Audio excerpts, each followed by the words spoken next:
கண்ணுக்கு வரும்.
செல்லிலே போடணும்.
நமச்சிவாயத்தை கண்மரவேணி ஈசா கைலாய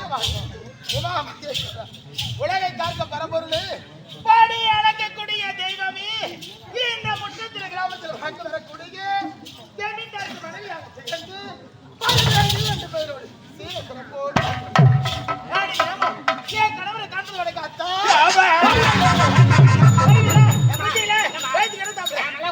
வேறு போட்டு கணக்கு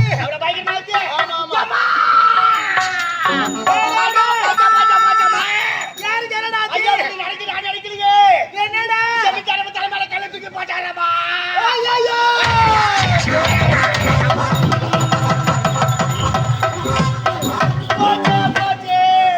என்னடா சொல்ற ஏன் ராஜா ஜனநாச்சி ராஜாக்கு தாமா உன் துறைக்கு தாமா சாமி ஜனநாச்சி உன் சாமிக்கு தாமா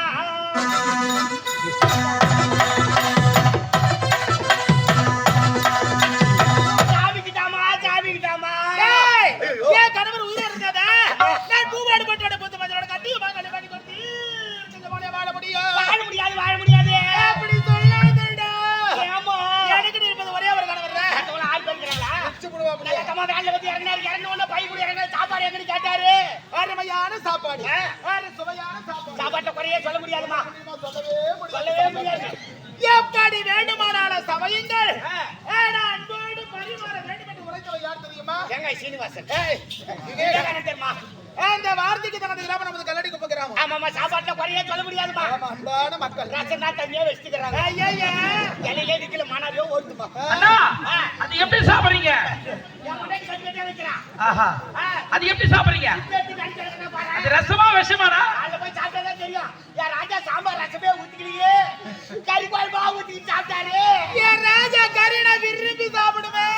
குழம்புல அது இட்டு வைன்னு கேட்டு கேட்டு சாப்பிட்டாரம்மா. ஏமா நம்ம அங்க சாப்பிட போகும்போது வான்னு சொல்லும் போதே வயிறு நிறைஞ்சிச்சுமா. மரியாதை பாரு, ஒரு அன்பா கூப்பிட்டாங்க. வணக்கம் வாங்கன்னு சொல்றாங்க. ஆமா, ஆமா. என் ராஜா அது எலும்பு எடுத்து காராப்படி பாக்குற மாதிரி பாக்குறாரு. ஐயோ, இதுக்கு தான் இப்படி சாப்பிட்டாரா? என்னடா ஆச்சு? ஐயா உன்னை கூப்பிட்டா சொன்னேன். கேட்டிய கதைய எரமான கட்டவ எங்க வீட்டுக்காரன் இழுத்து போனா அதுல பக்கத்து வீட்டுக்காரன் அங்க இங்க தொகுச்சா பாபாலு, அண்ணாந்து பார்த்தா நாங்க ஆபாலு. எந்த முறைக்கு நாந்துனா அவ கந்து வெளிக்கார வச்சியா?